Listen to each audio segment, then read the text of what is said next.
ESPN has found a way to tick off Miami fans yet again. Here's why.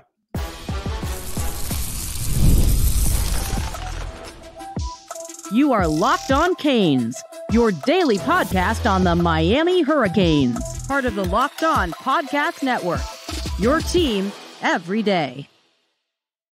I am Alex Donno, University of Miami alumnus, longtime South Florida sports radio vet, and also co-host of Locked On ACC. Thank you so much to the everydayers for making Locked On Canes your first listen and your first watch today. We are available free wherever you get your podcasts. We're free on YouTube. We're part of the Locked On Podcast Network, your team every day.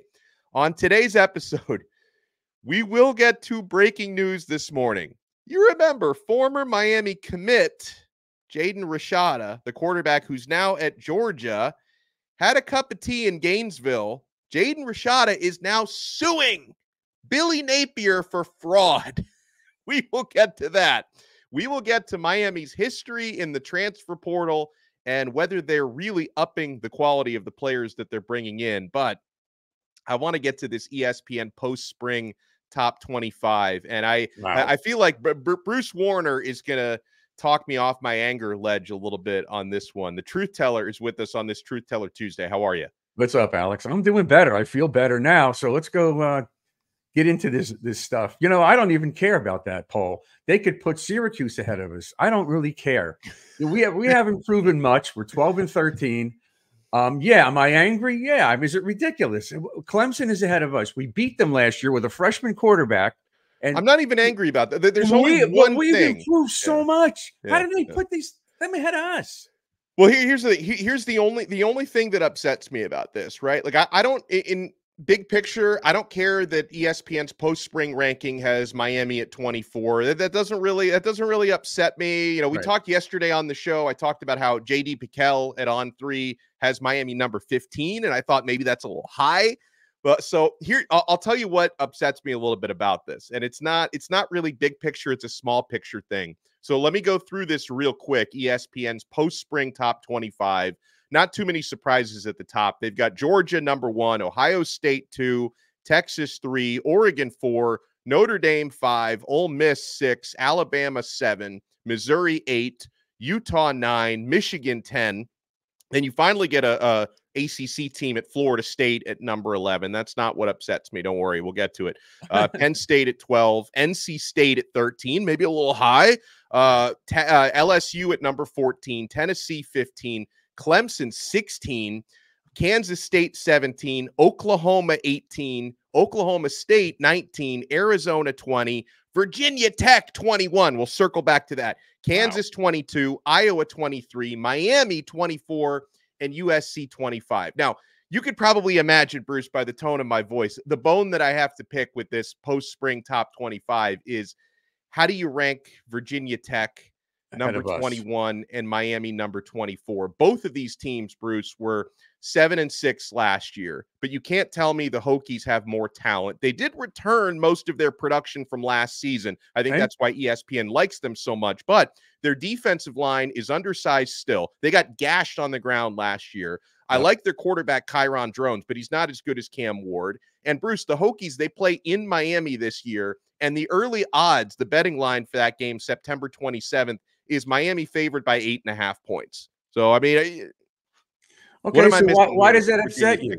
I would think that Mario would use all of this to his advantage if possible. And you know what? And after all these years of doing these shows, that locker room stuff is meaningless. Just be prepared, go out there and kick their ass, and that's it.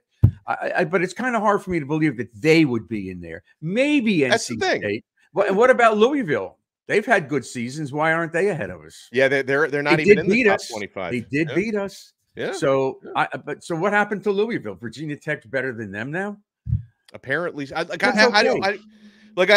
ESPN is they're just obsessed with the idea that I think they return. I was reading Virginia Tech, 97% of their offensive production and about 75% of their defensive production from last year. But still, like you're talking about a team that. Also, you know, because people always say, well, hey, you can't elevate Miami too much because they were 7-6 last year, which is fine. But then, you know, Virginia Tech at 7-6 with less talent than Miami gets elevated even higher. I don't get it. I don't get it, and I don't understand why the nation is not figuring out that again, this is going to get me in trouble because somebody made this comment a week or two ago when I used the phrase on paper. What would you like me to say? Toilet paper? What do you want me to say? All we have is paper. It's May. Right. We're not playing football on games. Paper. I don't know how Virginia Tech or any of these teams is going to stop our offense. The offense, to me, and we were down there, is incredible. They have one guy making catches, another guy making catches, another guy running, and all these weapons we have, including the tight end. That kid from Vegas is incredible. Yeah. And the talent level we have on the offense, I just don't see us scoring less than 35 points in any game, and I don't see Virginia Tech scoring more than that. I don't know, but all I know is that I'm very up on this offense. The defense, as you know, and everybody knows from listening to me, I'm concerned. But to have hold on, doesn't bother me either. That's okay. 24 is not bad. Yeah. But how do you see these other teams ahead of us? Yeah, here's what they said about Miami. There's no question that Mario Cristobal has been stockpiling talent, both through traditional high school recruiting and via the transfer portal. After going 12-13 in his first 2 seasons, Cristobal needs to turn that talent into some victories. The Hurricanes have won 10-win campaign in the past 2 decades, and they've faced lofty expectations and fallen flat more times than most. But with transfer quarterback Cam Ward, tailback Damian Martinez joining the Canes, there is reason for optimism, they say. The offensive line should be good, and Miami added Houston's Sam Brown to a solid receiver core. Cristobal bolstered the defensive line by adding 4 transfers and counting. They list them all. CJ Clark, Marley Cook, Elijah Alston, Simeon Barrow. Defensive end Reuben Bain Jr. was the ACC Defensive Rookie of the Year with 7.5 sacks last year, and Akeem Mesidor is back after playing only 3 games last season because of injuries to both of his feet. So they say some nice things about Miami. I mean, obviously, Bruce, you brought up the defense, but what would you say, and we'll talk about this more on this episode because we got some questions about this. Are you more concerned, though, about defensive personnel or about game day coaching, right? Using time. I don't think we'll ever see the knee not taken again. I think we probably learned our lesson from that one. But when it comes to management, final 2 minutes, timeouts, like, is that stuff more concerning to you than defensive personnel? Because in my eyes, it probably is. Yeah, I mean, this is probably something we should talk about when we have more time because you got this Rashada thing and other stuff. Am I worried about what happens during the game? Yeah, I am. There's reason because of poorly timeouts taken at the wrong time, no timeouts taken when you should. The knee is an issue that's never going to happen again. I'm positive of that. But I am worried about certain things. I'd like to see this team come out. One thing you could say is true. Have they really come out at the beginning of a game and been so on fire to blowing these teams out? Not really. They were behind in a lot of games. I want to see that. I want to see this team come out of the locker room, whether home or away, with a chip on their shoulder, and they should have a chip on their shoulder. But I don't want to talk about all that now. That's a whole separate issue with what's going on. I'd rather talk about the other things, if you don't mind. And plus, if you want to say this, I'm going to say it now anyway. You could yell at me. Go ahead. We're going to be doing a Friday show. Yes. Well, you're on Tuesday and Friday, but I don't have to be the truth teller on Friday. But we're just going to do another show every Friday. Well, and we're gonna come out with we're formulating the format, and it's going to be something a little bit different than what we usually do on Locked On Canes for this special Friday episode. So we'll have more details about that throughout the week. But we got to talk about this, Bruce. Rarely does it happen like this. Well, sometimes it happens during recruiting season and all that. Obviously, recruiting season for Miami, June, it's going to be a big month with all the official visits. But as we're getting ready to do the show, my phone starts blowing up literally 2 minutes before the show with this breaking news that's like, oh my God. And so this is a Miami adjacent story. Thankfully, Miami is not directly involved in this, but thankfully, a former Miami Hurricanes commit is suing Billy Napier and suing a top Florida booster. And this could get really, really ugly. Now, I do have a lawyer sitting next to me. Now, obviously, this is not a case that he's personally familiar with, but he can help me sort through the weeds on some of the legalese. Why is Jaden Rashada suing Billy Napier? We will talk about that and more next. My friends, we are only getting started on this brand new episode of Locked On Canes. You want to keep it locked. And I know you're keeping it locked to LinkedIn Jobs. If you're a small business owner, you know when you're hiring, you want to find quality professionals that are right for the role. That's why you have to check out LinkedIn Jobs. LinkedIn Jobs has the tools to help you find the right professionals for your team faster and for free. LinkedIn isn't just a job board. LinkedIn helps you hire professionals you can't find anywhere else, even those who aren't actively searching for a new job, but might be open to the perfect role. In a given month, over 70% of LinkedIn users don't visit other leading job sites. So if you're not looking on LinkedIn, you're looking in the wrong place. On LinkedIn, 86% of small businesses get a qualified candidate within 24 hours. Hire professionals like a professional on LinkedIn. 2.5 million businesses use LinkedIn for hiring. Post your job for free at linkedin.com/lockedoncollege. That's linkedin.com/lockedoncollege to post your job for free. Terms and conditions apply. Thank you so much for making this Truth Teller Tuesday episode of Locked On Canes your first listen and your first watch today. Hey, Locked On has launched the first ever national sports 24/7 streaming channel on YouTube, and now it's also available on Amazon Fire TV and the free Fire TV channels app. Locked On Sports Today is here for you 24/7, covering the top sports stories of the day with the local experts of Locked On, plus our national shows covering every league. Find Locked On Sports Today now available on the free Fire TV channels app. All right, so Bruce, let's hear it. Let's hear it, because you told me just before we went on, and I told you, you'll have to read what you're going to read, but I told you that there's such a thing called fraud in the inducement. And to me, based on the little information that you gave me, with the feedback coming from the Gators, that welcome to the Gators or whatever you said, you could read it, that to me, that's clearly fraud in the inducement, because they induced him to commit to Florida based on the money promises and the emails or the texts or whatever he received. Congratulations, I'm looking forward to blah, blah, blah. You're getting your $500,000. Even if he didn't get the $500,000, they induced him to commit to the Gators. They're in real trouble. Yeah, so Jaden Rashada, for those who don't remember, he was a blue chip, 4-star, 5-star even, in a couple of the recruiting services quarterback from the class of 2023, was verbally committed to Miami.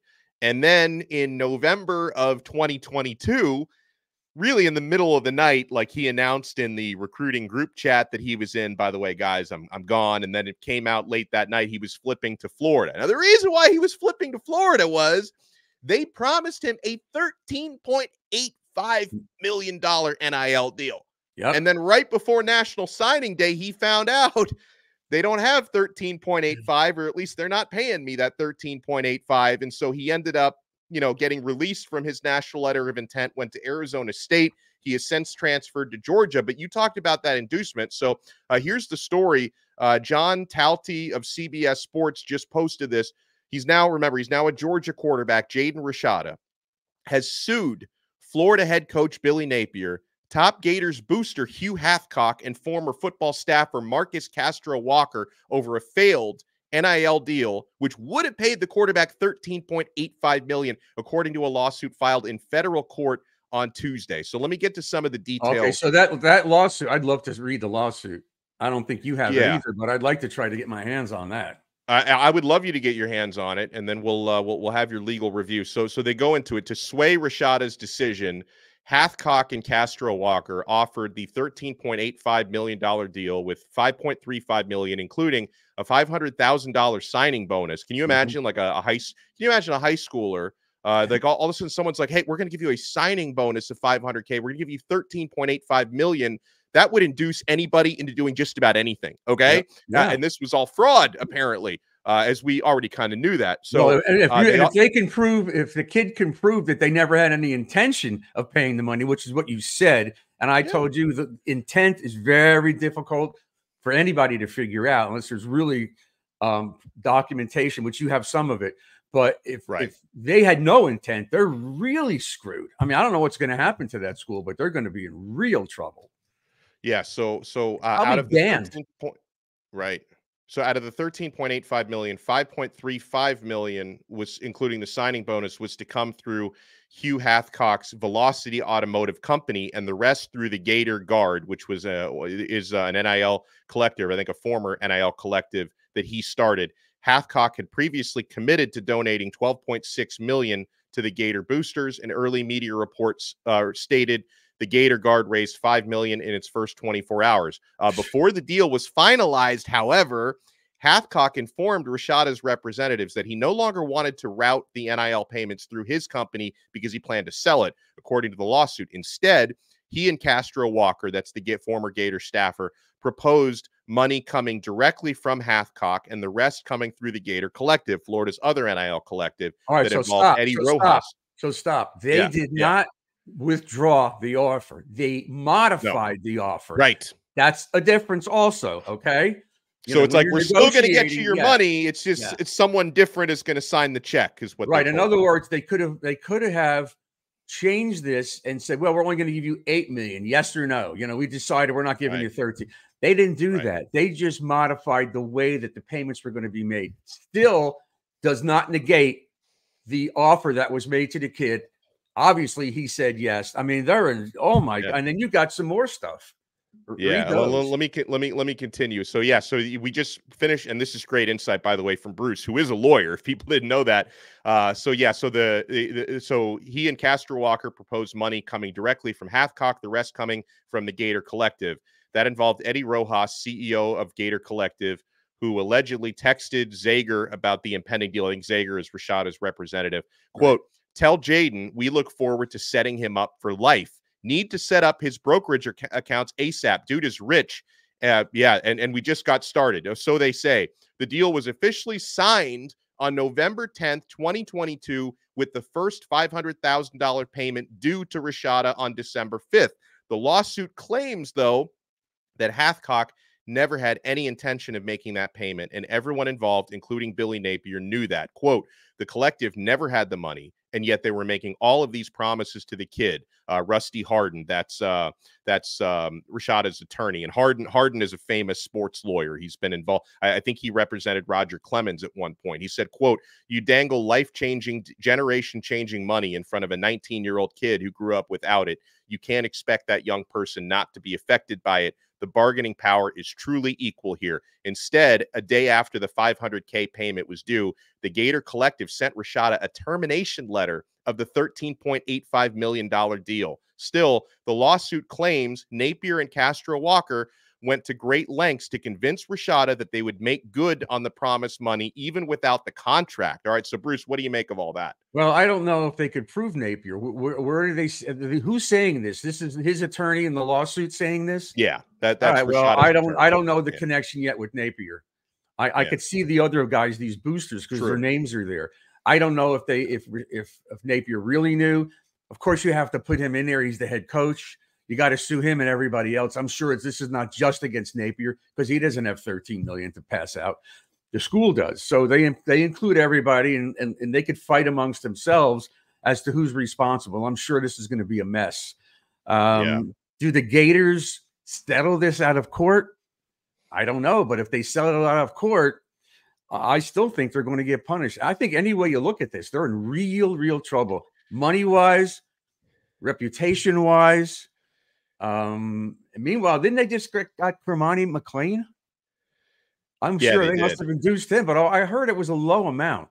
Well, and they also and there's got to be some money, and who knows, that could be all above board for all we know. Like, but they got him to come as a walk on the roster, so there's got to be some NIL money involved if he's going to come without a scholarship. Yeah, of course. So okay, but I mean, is it possible? Because Bruce, I'm thinking a couple steps ahead on this, because a lot of Hathcock, I believe, is still involved as an NIL player in Florida, but all the names of those collective CEOs like Eddie Rojas, his collective doesn't exist anymore. They've disassociated. So I think, with Billy Napier being named in this story, I'd love to get a copy of that lawsuit. Maybe we can, because it could be public record. But do you think Florida might, if things don't go well on the field for G5 Billy, they can probably use this as, hey, we'll fire you without cause. Like this might benefit Florida if they can. They'll fire him. They'll fire him with cause. I'm sorry. You're right. That's what I meant. They can fire him with. And they don't have to pay him. Right. This could work to Florida's benefit. Maybe they'll fire him before the season starts. Who knows? I mean, these things take a long time. It's going to take years to get through this. They could drag this out, but the story's out, and it's not good. You know, it's not good. If they have if they lose a bunch of games, they're going to fire him. They're going to be in a big mess. They're going to have a new coach come in here with this thing hanging over his head. Good luck. Good luck. Didn't that happen with us when we got Golden? Had Golden known in advance he might not have been here, which some people would say is a good thing. But you know what? That would have been a great thing. But you know what? He got here, and then, you know, the S hit the fan. But who knows what coach we could have wound up with? Now, Florida's got problems. Now, if they're going to get killed in most of their games this year.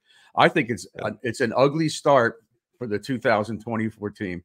And the bottom line is, if we don't beat them, who's got egg on their face? Us, not them. You got to beat them. So we got more. We're going to bring it back full Miami when we come back. One of my Locked On Canes insiders asked a question, and he found a way to compare Mario Cristobal to Moses. We will explain why when we come back. Keep it locked on this brand new episode of Locked On Canes. And I already know you are keeping it locked to Yahoo Finance, my friends. When it comes to your financial future, you've done it all. You've saved, you've researched, you've invested all that you can. Now, you need to take those investments to the next level by using what every financial great uses, Yahoo Finance. For more than 25 years, Yahoo Finance has been the brand behind every great investor. Whether you're a seasoned investor or are looking for that extra guidance, Yahoo Finance gives you all the tools and data you need in one place. They are the #1 finance destination, producing a holistic look at the financial news cycle, including breaking news, original editorial perspectives, analyst ratings, independent research, customizable charts, and so much more. Securely link your brokerage accounts for a unified view of your wealth, including 401k and other investments. A comprehensive perspective is what sets apart the great investors, and it's how Yahoo Finance ensures you have the insight to look at your wealth in its entirety. With a community of over 90 million users each month, the real strength is helping you on your way to financial success. For comprehensive financial news and analysis, visit the brand behind every great investor, yahoofinance.com. The #1 financial destination, yahoofinance.com. That's yahoofinance.com. Thank you so much for making this Truth Teller Tuesday episode of Locked On Canes your first listen and your first watch today. How about that? Bruce Warner got to flex his legal muscles here, which is not something you often get to do when we're talking sports, but sometimes sports and law will intersect. But how about this? How about Bruce, sports and Bible intersecting here? Let's hear it. I don't know. I know Mario's not Jewish, so Well, so we get this from one of my Locked On Canes insiders. By the way, you can click the link in the show description below if you want to try it free for 14 days. You ask me questions on there. You get text messages directly from my phone to yours, breaking news, recruiting scoops, transfer portal, all that. So this comes in. I believe Mario Cristobal is Moses to this team. He will indeed take us back to the promised land. While he excels in so many areas, there is one glaring weakness. To me, and he's talking about the game management, Bruce. To me, the solution is having someone who has crunched all of the numbers and studied and reviewed from an analytical perspective thousands of scenarios. Sometimes saving a timeout is more important than saving a penalty. Sometimes the game dictates I need to slow down. Other times go to turbo speed. Well, Mario, will he hire or identify someone on the staff who is fully responsible for being in his ear with the proper advice of these situations? No. So I honestly, and if he did, I don't think we would ever know about it. Like, I don't, it's. Look, what do you think happens? He is talking to somebody during the game because he's got the mic, and the coordinators are there. So is he going to have somebody in his ear? No, not to tell him what to do. No. He's been coaching for a long time. Yeah, he made some mistakes last year. I get it. Yeah. And that's something that you asked me before, but I didn't want to talk about it, is that he has to learn better game management, game preparation, and on-field decision-making. We all know that. It's not something that's out from outer space. Yeah, that's something that we're all looking to see. Now, is he going to make every correct call? I don't know. But, it's not easy being out there. It just isn't. No. But I think he's got way more trust in Cam Ward than he did Van Dyke. And I think, Guidry, I think, what's his name? The offense. Dawson does as well. Look at all the weapons they have. I just think that offensively this year, I don't know how we're going to get stopped. The only way we get stopped is if Cam Ward gets hurt. then we got a problem. Then there's a problem. We could lose a receiver or running back, whatever. We can't lose him. He's the key to this whole thing. And, and getting first downs and not having to go 3 and out constantly puts a lot less pressure on your defense, keeps them fresher. Look, I'm taking it in. I'm going for it. I think we're going to win at least 10 games this year. If I'm wrong, you guys could just rip me and, rip me. That's fine. I have a lot of confidence. Are we going to win more games than Virginia Tech? Absolutely. And we're going to beat them too. We are going to be playing them here. We're not going to lose to them. We're playing them here. Miami. I know, again, nobody's played any games yet, but for what it's worth, Miami is favored by more than a touchdown right now in that game. And also, compared to Virginia Tech, Miami's odds to win the ACC are third best behind Florida State and Clemson at plus 450. Virginia Tech's odds are sixth best at plus 1,400. Miami's win total is over under 9.5. Virginia Tech's over under is 7.5. So you take that for what you will. All right. So a year ago, what would you have said about the Georgia Tech Miami game? You would have said the same thing. We're favored by 20 points, but we lost. We have to win these games. So to me, all this stuff is meaningless, except for the fact that I was down there. You've been down there. To me, this team is more unified than any team I've seen in years. These guys are jacked up. When somebody makes a good play, even on a stupid little scrimmage inside in the indoor, they're jumping up and down. They're high-fiving each other. Outside, the same thing. You saw it. You were there with me. These kids are really motivated, and they're jacked up for this. They used to walk around like they were in a fog. It's not happening anymore. I believe he's rallied this team, and they are out there. They will be there to kick ass. And that's how I feel. I have not seen this in years. Now, let me ask you. We were having a conversation the other night, and you were on the Cane Sport message boards, which, and by the way, I love Gary and Matt do an awesome job. But there were like some discussions on there. You were saying with fans that were kind of ripping the players Miami has brought in over the years in the transfer portal. But like, hold on, first of all, like you can't tell me Cam Ward, Damian Martinez, Sam Brown won't be impactful. And if you go back to last year, is Kiko Maui-Noah, that was probably the best player on the team last year. Is he chopped liver? Matt Lee and Javion Cohen, were they chopped liver last year? Has Miami had some misses in the transfer portal? Sure. I haven't forgotten about Tyler Harrell, who did nothing last year. Yeah, but some of the arguments are silly. Like they're saying, like, Cohen didn't get drafted, so how good could he be? The center, he was really good here. I mean, I don't know. I don't know. I think maybe the reason why he didn't get drafted. Yeah, you can't compare being drafted and not being drafted. Look, when did James Williams go? 5th, 6th round? I mean, seventh round. 7th round. Okay, so and he wasn't a transfer. He was here as a 5-star. Right. So what are they trying to say? They're trying to look. The bottom line is, I keep saying this, and we go back 2 years when Mario told me and you, Leon and Kelvin, I can't believe what I'm seeing here. And 2 years later, look at the roster. So you can't go by what it was. You have to go by what he's done. Now, can he coach these guys up? Yeah, that's a legitimate question. Is he going to be able to get them to 10 wins because he's got these kids prepared? He's a great coach. He's a good, you know what I'm saying? The coordinators are doing their job. I don't know. But I know one thing. I like what I see. Yeah. And I'm not even going to say on paper. I like what I see with my eyes. I think this team is going to be better. Practice. Yeah. And I don't understand where they're coming from, these other teams. What have they done in the offseason? Doesn't look at Louisville. Their quarterback's gone, right? Yeah. Their new quarterback, Tyler Shuck, their quarterback last year wasn't very good. They may have upgraded, actually. But their new quarterback, he's hurt all the time. He's never, I think he's played more than 7 games in a season. Yeah, so I'm not worried about what these rankings are. I don't care about ESPN because we all know the same thing. If Miami beats Florida, beats them badly, and wins a couple of games, and then they beat somebody good like Virginia Tech or Florida State, they're going to all be screaming on ESPN, "Oh, the U is back." They're the ones that created this back business. Yep. And I'm still trying to get what's his name? Oh, I'm talking Chris Fowler to come on. Because I'm friendly with Chris, and love Chris. And he's a big Miami fan, and so is why my mind's going. I'm getting old. We already knew that. His sidekick, Herb Street. Yeah, Herb Street. He's a Cane fan too. So even though he went to Ohio State, but he does say a lot of nice things. Yeah, he loves the Canes. But well, I know Florida State fans hate Herb Street, so he's one of us. Sure they do. Sure they do. But anyway, I just think that we have to let this play out. My concern is the defense to a certain extent. Yes, the coaching, and then injuries. Injuries to me is the ruination of teams. You know, yeah. we could lose one of the receivers or running back. We can't lose Simeon Barrow. We can't lose Bain. Right. And you can't lose Ward. Those are you just can't lose these guys.